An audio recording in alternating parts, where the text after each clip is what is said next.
നമസ്കാരം, news prime മലയാളത്തിലേക്ക് സ്വാഗതം. ഇന്ത്യയിൽ ഇംപീച്ച്മെന്റ് നടപടികൾ നേരിടുന്ന ജഡ്ജിമാരുടെ എണ്ണം പ്രതിദിനം ഉയർന്നു വരികയാണ്.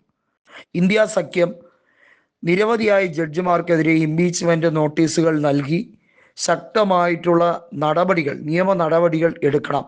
കാരണം ജഡ്ജിമാർ കേന്ദ്ര സർക്കാരിന് ഫേവറബിൾ ആകുന്ന, അതല്ലെങ്കിൽ തീവ്ര വലതുപക്ഷ രാഷ്ട്രീയം ഉയർത്തിപ്പിടിക്കുന്ന രീതിയിലുള്ള പല രീതിയിലുള്ള വെർഡിക്റ്റുകളും പുറപ്പെടുവിക്കുകയാണ്.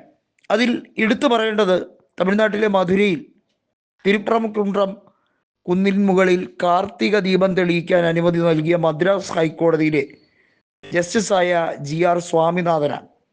ഈ വ്യക്തി വളരെയധികം കൃത്യമായും സംഘപരിവാർ അജണ്ട കാത്തു സൂക്ഷിക്കുന്ന ഒരു വ്യക്തിയാണ്. ഇദ്ദേഹം മാത്രമല്ല, പലരും നമുക്കറിയാം. യശ്വന്ത് വർമ്മയുമായി ബന്ധപ്പെട്ട വിഷയത്തിലാണ് അവിടെ ഉപരാഷ്ട്രപതിയായിരുന്ന ജഗദീപ് ധൻഖറിന് ഒടുവിൽ രാജിവെക്കേണ്ടി വന്നത്. കാരണം ജഗദീപ് ധൻഖറിനെ ഭീഷണിപ്പെടുത്തുകയാണ്. അദ്ദേഹത്തിന് വലിയ രീതിയിലുള്ള തിരിച്ചടി ഉണ്ടാകും, അദ്ദേഹത്തിൻ്റെ ജീവന് വരെ ഭീഷണിയാകുന്ന സാഹചര്യം വന്നപ്പോഴാണ് അദ്ദേഹം ഒരു വാക്ക് പോലും ഉരിയാടാതെ ഭയത്തോടെ അദ്ദേഹം ആ സ്ഥാനം രാജിവെച്ച് സ്ഥലം വിട്ടത്. പകരമായി ഇപ്പോൾ ചുമതല ഏറ്റെടുത്തിരിക്കുന്നത് CP രാധാകൃഷ്ണനാണ്. എങ്ങനെയാണ് ഇത് സംഭവിക്കുന്നത്? ഇന്ത്യ രാജ്യത്ത് ജനാധിപത്യ ധ്വംസനം നടക്കുന്നു എന്നതിൻ്റെ ഉത്തമ തെളിവാണിത്. ഉന്നത സ്ഥാനങ്ങളിൽ ഇരിക്കുന്നവർക്ക് കേന്ദ്ര സർക്കാരിനെയും പ്രത്യേകിച്ചും നരേന്ദ്രമോദിയെയും അമിത്ഷായെയും ഭയമാണ്.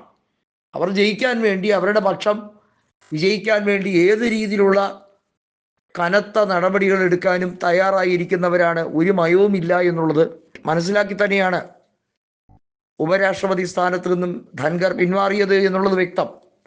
ജസ്റ്റിസ് ലോയയുടെ മരണം ഉചിതമല്ല. അതിൻ്റെ പിന്നിൽ വലിയ രീതിയിലുള്ള കള്ളക്കളി ഉണ്ട് എന്നുള്ളത് ജനങ്ങൾ മനസ്സിലാക്കി കഴിഞ്ഞ ഒരു കാര്യമാണ്. ഗുജറാത്തിൽ വെച്ച് നടന്ന സംഭവ വികാസങ്ങൾ, അതുമായി ബന്ധപ്പെട്ട അമിത്ഷായെ അറസ്റ്റ് ചെയ്യുന്ന നടപടിക്രമങ്ങളിലേക്ക് വരെ ലോയ മാറിയപ്പോൾ ലോയ BJPയുടെ അന്തകനാവുകയാണ്. അല്ലെങ്കിൽ BJPയുടെ വളർച്ചയ്ക്ക്, പ്രത്യേകിച്ചും അമിത്ഷായുടെ വളർച്ചയ്ക്ക് ഒരു വിലങ്ങുതടിയാണ് ലോയ എന്ന വ്യക്തി. അദ്ദേഹത്തിൻ്റെ ജുഡീഷ്യൽ സംവിധാനം കൃത്യമായി ഉപയോഗിക്കുന്നു, നിയമത്തിൻ്റെ പഴുതുകളെല്ലാം പൂട്ടി അമിത്ഷായെ കൊടുക്കുന്നു എന്ന് മനസ്സിലാക്കി.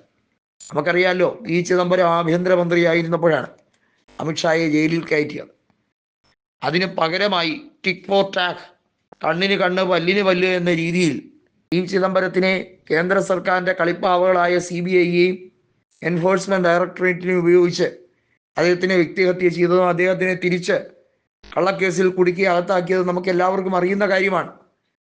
ഇതാണ് ഇപ്പോൾ സംഭവിച്ചുകൊണ്ടിരിക്കുന്നത്. അതായത് നിയമവാഴ്ചയെ നോക്കി കൊഞ്ഞനം കുത്തുന്ന സാഹചര്യമാണ്.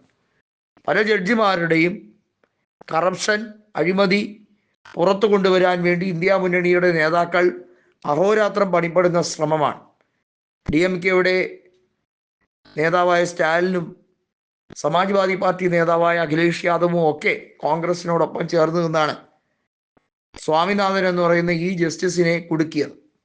അതുപോലെ പല ജഡ്ജിമാരെയും കുടുക്കി അവരെ ഇംപീച്ച്മെന്റ് നടപടികൾ അവർക്കെതിരെ കൊണ്ടുവരാനുള്ള നീക്കം അത് പ്രശംസനീയമാണ്.